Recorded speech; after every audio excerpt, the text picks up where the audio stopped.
రామతీర్థం ఆంధ్రప్రదేశ్ రాష్ట్రంలోని విజయనగరం జిల్లా నెల్లిమర్ల మండలానికి చెందిన గ్రామం. ఇది మండల కేంద్రమైన నెల్లిమర్ల నుండి 5 కిలోమీటర్ల దూరంలోను, సమీప పట్టణమైన విజయనగరం నుండి 15 కిలోమీటర్ల దూరంలోనూ ఉంది. ఈ గ్రామంలోని శ్రీరామచంద్ర స్వామి కొలువుదీరిన దివ్యక్షేత్రం శ్రీరామతీర్థం ఉంది.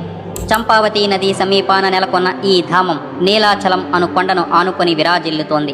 నీటిలో లభించడం వలన ఈ క్షేత్రానికి రామతీర్థం అని పేరు వచ్చింది. అతి ప్రాచీనమైన ఈ ఆలయం మొదటి విక్రమేంద్రవర్మ పుత్రుడు ఇంద్ర భట్టారక వర్మ సామాన్య శకం 469 496 మధ్యకాలంలో ఇక్కడ రాజ్యపాలన చేసినట్లు, ఆ సమయంలోనే ఈ శాసనం వేసినట్లు చరిత్ర కథనం. గ్రామానికి అవతల ఉన్న కొండలలోని గురుభక్త కొండ, దుర్గకొండ అనే కొండలపై ప్రాచీనమైన బౌద్ధాలయాలు ఉన్నట్టుగా వాటికి చారిత్రక ప్రాధాన్యత ఉన్నదని చరిత్రకారులు పేర్కొంటున్నారు. ఫ్రెండ్స్, ఈ వీడియో గనక మీకు నచ్చినట్లయితే లైక్ చేయండి, షేర్ చేయండి, కామెంట్ చేయండి. సబ్స్క్రైబ్ చేసుకోవడం మాత్రం మర్చిపోకండి.